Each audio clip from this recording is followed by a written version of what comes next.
एक मुलाकात ऐसी शख्सियतों के साथ जिन्होंने दिया है अपने जीवन को एक नया मुकाम। रूबरू कराएंगे ऐसी कुछ हस्तियों के साथ एक खास शख्सियत के साथ मुलाकात जयदेव पटेल के साथ नंबर 1 इंडिया न्यूज पर। नमस्कार व्यूअर्स, मैं जयदेव पटेल और आप देख रहे हैं नंबर 1 इंडिया न्यूज। आपका एक बार फिर स्वागत है एक खास शख्सियत के साथ मुलाकात प्रोग्राम में।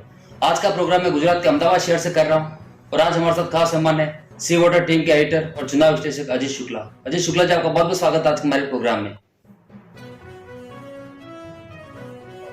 जी अजय शुक्ला जी, आपसे मेरा पहला सवाल है कि गुजरात विधानसभा चुनाव को लेकर अब नतीजों के कुछ घंटों का समय शेष रह गया है।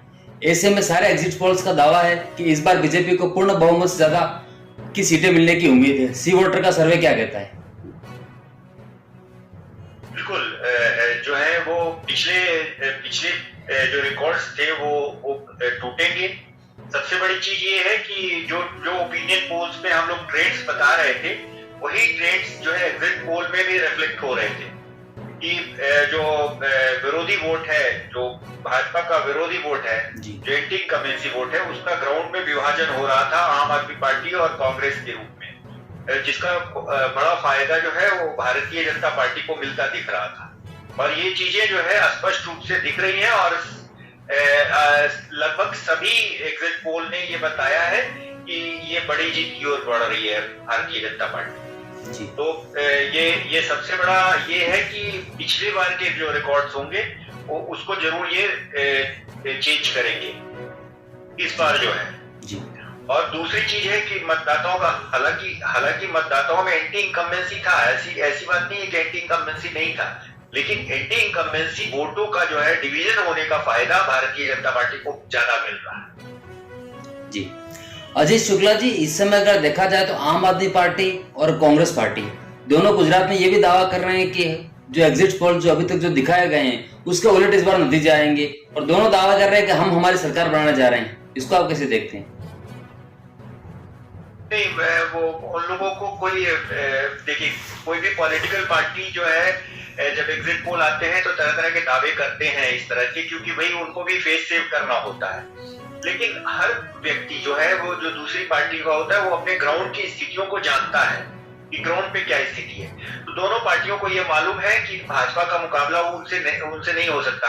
अभी तो मैं कई टीवी चैनल्स पे प्रवक्ताओं को सुन रहा हूँ कि आम आदमी पार्टी बोल रही है कि मैं नेशनल पार्टी बन जाऊंगा, तो यही मेरे लिए बहुत बड़ी बात होगी।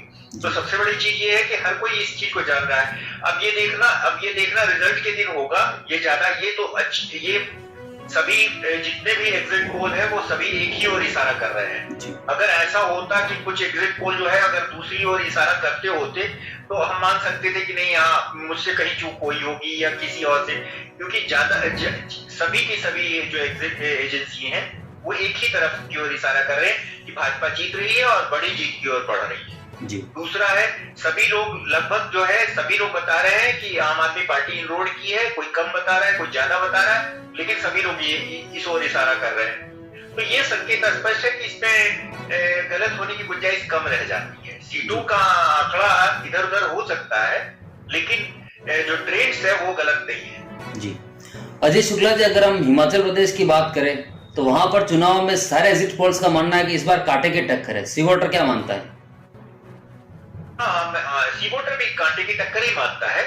देखिए, लगभग जो है 14 ऐसी सीटें हैं जहां बहुत ही कांटे की टक्कर है, बहुत ज्यादा संघर्ष है, उसको बताना। और दूसरी चीज हिल जो एरिया है वहां पे सर्वे करना भी अपने आप में बहुत ज्यादा एक दुरूह और कठिन कार्य होता है।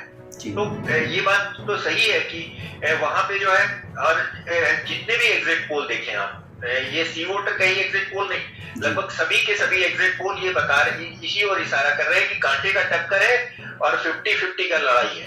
तो ये देखना पड़ेगा कि कांटे की टक्कर में क्या स्थितियां बनती है। सबसे बड़ी चीज है कि इसका फायदा जो है वो दोनों तरफ जा सकता है। भाजपा को भी फायदा मिल सकता है, कांग्रेस को भी फायदा मिल सकता है। वो रिजल्ट के दिन पता चलेगा, लेकिन कांटे की टक्कर है जी। मतलब कहना बहुत मुश्किल है, क्योंकि 14 ऐसी सीटें हैं जहां पर अनुमान लगाना बड़ा मुश्किल हो रहा है जी। तो इस बात से कोई इनकार नहीं कर सकता कि कांटे की टक्कर है जी। अजय शुक्ला जी, गुजरात और हिमाचल चुनाव में अगर हम बात करें तो बीजेपी की एक हाई प्रोफाइल कैंपेन चली, कांग्रेस ने कहा कि हमारे साइलेंट कैंपेन है, तो वहीं केजरीवाल के चुनावी दावे भी चले। तो आपको क्या लगता है कि किसकी अहमियत या फिर ये कहें किसका असर देखा जाएगा इन चुनावों में? देखिए, गुजरात में तो अगर 1 से 10 तक अगर कोई स्टार कैंपेनर था भारतीय जनता पार्टी का तो नरेंद्र मोदी थे। 1 नंबर पे भी नरेंद्र मोदी थे और 10 नंबर पे नरेंद्र मोदी थे। तो नरेंद्र मोदी से बड़ा कोई स्टार प्रचारक जो है वो भारतीय जनता पार्टी में नहीं था 1 से 10 तक जी। नरेंद्र मोदी ने बहुत बेहतरीन कैंपेन किया है दोनों स्टेट्स में, गुजरात में विशेषकर क्योंकि उनका होम स्टेट है और उसका प्रभाव देखने को मिलेगा आपके रिजल्ट्स में। तो उन्होंने रोड शो किया 2 दिन लगभग अहमदाबाद में बहुत ज्यादा सीटें हैं, बड़ी डिस्ट्रिक्ट है और वहां सीटें भी बहुत ज्यादा है, तो उसपे आपको वो रिजल्ट में रिफ्लेक्शंस दिखेगा उनका, और अभी भी प्रभाव है उनका।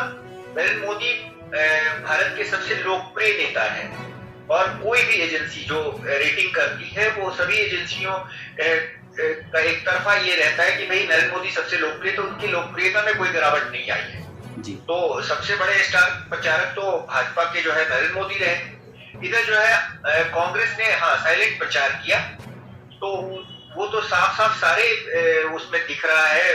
गुजरात के अगर गुजरात की बात करें तो गुजरात में कांग्रेस की स्थिति पहले से कमजोर हुई है और उनको जो है अगर ये साइलेंट प्रचार किया तो कैसे प्रचार किया, किस तरह से किया, ये सब चीजें रिफ्लेक्ट रिजल्ट में ही होगी। लेकिन हर एग्जिट पोल या हर ओपिनियन पोल इस ओर तो इशारा कर ही रहा था कि कांग्रेस की सीटें घट रही हैं, तो और उनके कैंपेन भी नहीं हो रहे। इसका प्रभाव ये पड़ता है कि लो प्रोफाइल जो आप प्रचार प्रसार करते हैं तो इसका खामियाजा जो है पार्टी को भुगतना पड़ता है, जो आप 8 तारीख को देखिएगा।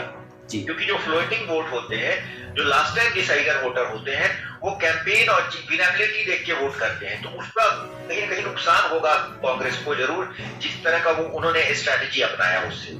जबकि आम आदमी पार्टी में भी 1 से 10 तक जो है वो अरविंद केजरीवाल ही उनके मुख्य कैंपेनर रहे और उनका प्रभाव रहा। हालांकि भगवंत मान भी कैंपेन करने गए, लेकिन भगवंत मान से ज्यादा प्रभाव जो है अरविंद केजरीवाल का है आम आदमी पार्टी के अंदर। जी अजय शुक्ला जी, आपसे मेरा एक क्लोजिंग क्वेश्चन है कि इस बार के चुनाव में सी वोटर का सर्वे क्या कहता है कि जो बागी जो नेता थे उसने किस पार्टी को कितना डैमेज किया इन चुनावों में?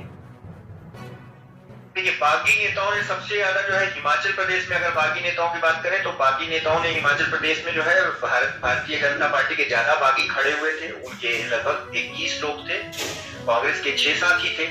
तो हिमाचल प्रदेश के लिहाज से बात करते हैं तो भाजपा को बहुत ज्यादा नुकसान हो।